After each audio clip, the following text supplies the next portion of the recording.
This year's theme for Black History Month is African Americans and the Vote.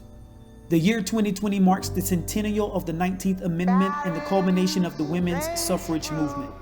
The year 2020 also marks 150 years since the passing of the 15th Amendment, giving Black Americans the right to vote.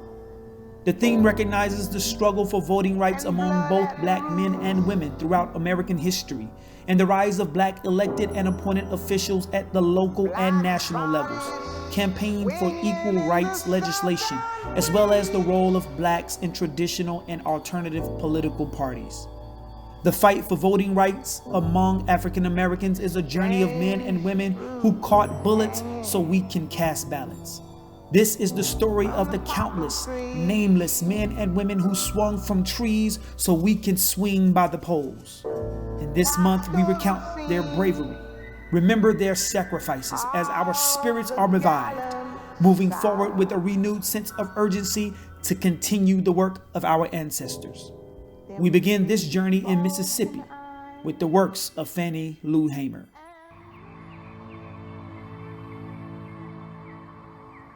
I'm Mrs. Fannie Lou Hamer, and I farmed on the Marlowe plantation for 18 years. I had charge of keeping up with the time and paying off, and I went down the 31st of August to try to register. And after I had gotten back home, Mr. Marlowe told me that I would have to go down and withdraw my registration or leave, because they wasn't ready for that in Mississippi. My soul is tired of seeing people suffer. I'm very tired of every time I pick up a book or every time I pick up a newspaper talking about somebody that's been shot, somebody that's been killed. This country is coming apart at the seams, and it's up to us to make this a better country. Because to be perfectly honest, it's hard for me to stand up and sing the national anthem. I stand up and I work my mouth, but I don't always come through with the verses. Oh, say, can you see by the dawn's early light what so proudly we hail? Because actually the land of the free and the home of the brave have meant the land of the tree and the home of the grave for so many of us. Is this America, the land of the free and the home of the brave, where people are being murdered, lynched, and killed because we want to register and vote?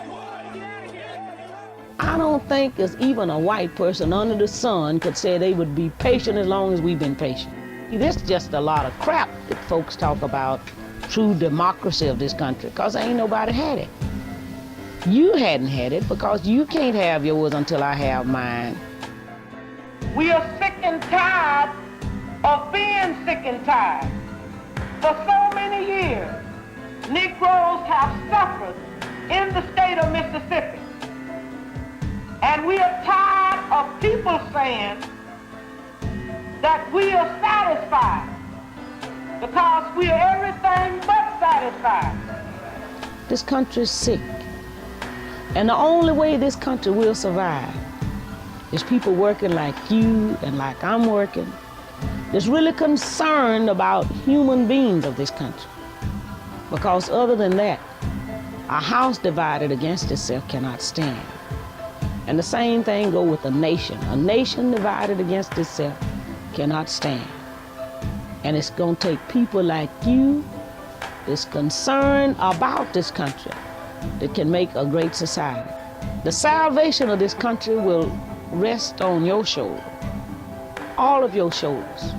That's young and determined to see that things will change not only in Mississippi but all around this country for human beings.